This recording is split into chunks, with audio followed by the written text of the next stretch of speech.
Hello दोस्तों, मैं तरुणा शर्मा आपके साथ बहुत सारी कहानियाँ साझा करने के लिए ये एक प्रस्तुति लेके आई हूँ।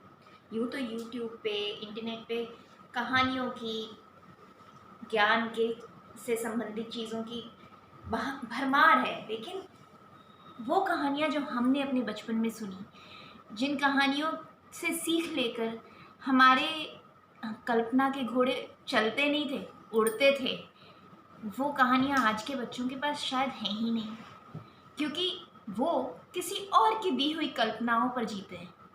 जैसे उनके कार्टून कैरेक्टर्स हैं, उनको वो देखते हैं, डोरेमोन को देखते हैं, पोकेमोन को देखते हैं और वही उनके दिमाग में चलता है। इसमें कोई दो राय नहीं है कि किसी और की कल्पना को अपने दिमाग में बसा लेने से अपनी कल्पना कोई शक्ल नहीं ले पाती। इसका सबसे अच्छा उदाहरण है जो हमारे जैसे लोग हैं जिन्होंने रामायण देखी है, रामानंद सागर जी की। वो आज भी जब राम सोचते हैं तो उनके दिमाग में अरुण गोविल जी आते हैं, और अगर सीता सोचते हैं तो दीपिका चिखलिया दिमाग में आती हैं। ये अतिशयोक्ति नहीं होगी कि हमारी कल्पना वहाँ ठहर गई। हमसे पहले वाली पीढ़ी जिन्होंने शायद वो रामायण नहीं देखी थी, उनकी कल्पना में राम जी शायद अलग तरीके से दिखते होंगे, सीता जी अलग तरीके से दिखती होंगी, और आज की जनरेशन को राम और सीता से कोई लेना देना ही नहीं है। मेरा मकसद इस चैनल से बस यही है कि मैं अपने बचपन में सुनी पढ़ी कहानियाँ सबसे बांटूँ। उन कहानियों से हमें शिक्षा मिलती है, हमें ज्ञान मिलता है, वो सब एक तरफ। जो आनंद मिलता है, जो अपनी कल्पनाओं को एक शक्ल देने का हक मिलता है, वो मैं आज की जनरेशन और पुरानी जनरेशन सबके साथ साझा करना चाहती हूँ। कल 15 अगस्त था, इसलिए आज मैं एक स्वतंत्रता सेनानी के बचपन से जुड़ी कहानी सुनाऊंगी। अंत में मैं ज़रूर बताऊंगी कि वो स्वतंत्रता सेनानी थे कौन, लेकिन हो सकता है बीच कहानी बहुतों को पहचान भी हो जाए कि मैं किसके बारे में बात कर रही हूँ। एक बालक था, वो कलकत्ते कोलकाता जो आज हम बोलते हैं, उसको पुराने ज़माने में कलकत्ते कहा जाता था। कलकत्ते के एक संभ्रांत मतलब वेल टू डू फैमिली में एक बालक था। बालक बहुत ही कुशाग्र बुद्धि था, बहुत अच्छा। घर में नौकर चाकर सब कोई थे, कोई तकलीफ, कोई कष्ट नहीं था। उस बालक के किताबों के बीच में एक दिन उसकी माता ने चींटियों की एक कतार जाते हुए देखा। माता को बड़ी हैरानी हुई कि इतनी सारी चींटियां इसकी किताबों में कहाँ जा रही हैं। जब तलाशी ली किताबों के बीच में 3-4 सूखी रोटियां मिली। माता ने फौरन बेटे को बुलाया और कहा कि हमारे घर में खाने पीने की कोई कमी नहीं, कुछ नहीं, तुमने ये क्या कर रखा है, ये क्या गंदगी मचा रखी है। बालक रुंधे गले से बोला कि मेरे स्कूल के रास्ते में एक बूढ़ी माई हुआ करती थी। आप जो भी नाश्ते में मुझे रोटियां देते थे, उसमें से 3-4 मैं उन्हें खिला देता था।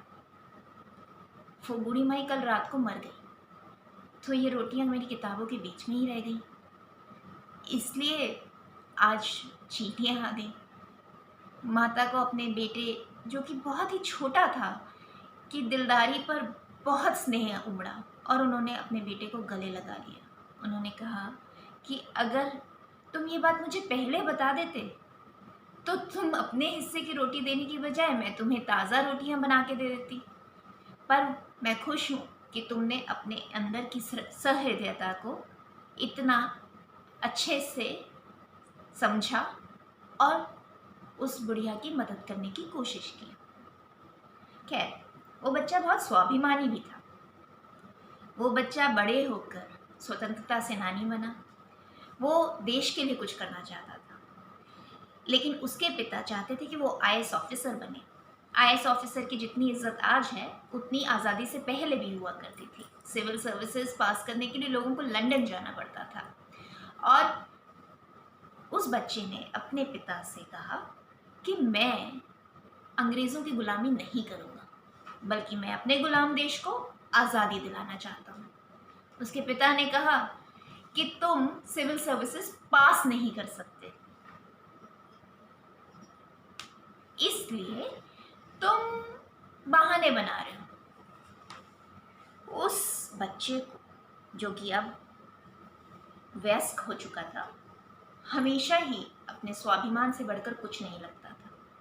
अपने पिता की कही बात उसके दिल को चुभ गई। उसने सोचा कि अब तो मैं अपने पिता को बताऊंगा कि मैं सिविल सर्विसेज के लायक हूं भी या नहीं। और 3 महीने की ही मेहनत के अंदर उस लड़के ने बहुत सफलता से सिविल सर्विसेज का एग्ज़ाम पास किया। उसके बाद, अपना एग्ज़ाम पास करने के बाद, उस लड़के ने अपने पिता से कहा कि मैं अपने देश को गुलाम नहीं देखना चाहता पिताजी, इसलिए मैं अंग्रेज़ों की गुलामी नहीं करूँगा और इसीलिए सिविल सर्विसेज पास करने के बावजूद मैं सिविल सर्वेंट नहीं बनूँगा। ये लड़का आगे चल के आज़ाद हिंद फौज का रचयिता बना। ये थे हमारे सुभाष चंद्र बोस जी, जिन्होंने ना खुद को झुकने दिया, ना ही देश को झुकने दिया। हमारे देश की आज़ादी आज उनकी और तमाम और स्वतंत्रता सेनानियों की कुर्बानी का ही नतीजा है।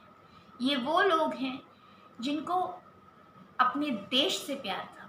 हम लोगों को उनकी लाई हुई आज़ादी आसानी से मिल गई, इसलिए हम उस आज़ादी की कीमत नहीं समझते। बस 15 अगस्त और 26 जनवरी को झंडा फहरा देते हैं। लेकिन हाँ, आज उनके बारे में ये कहानी आप लोगों के साथ शेयर करके मुझे बहुत अच्छा लगा। मैं उम्मीद करती हूँ कि आपको भी अच्छा लगे। आगे भी मैं उनके जैसे विलक्षण व्यक्तित्व की कहानियाँ या फिर कोई भी ऐसी कहानी जो किसी भी लेखक की लिखी हुई मुझे पसंद आई हो, वो ज़रूर आपके साथ शेयर करूँगी। हो सकता है आपको भी पसंद आए, और नहीं भी आए तो प्लीज़ मुझे बताइएगा ज़रूर, क्योंकि अगर आपके कमेंट्स मुझे मिलेंगे तो मैं खुद में और अपने इस वीडियो में सुधार कर पाऊँगी। धन्यवाद।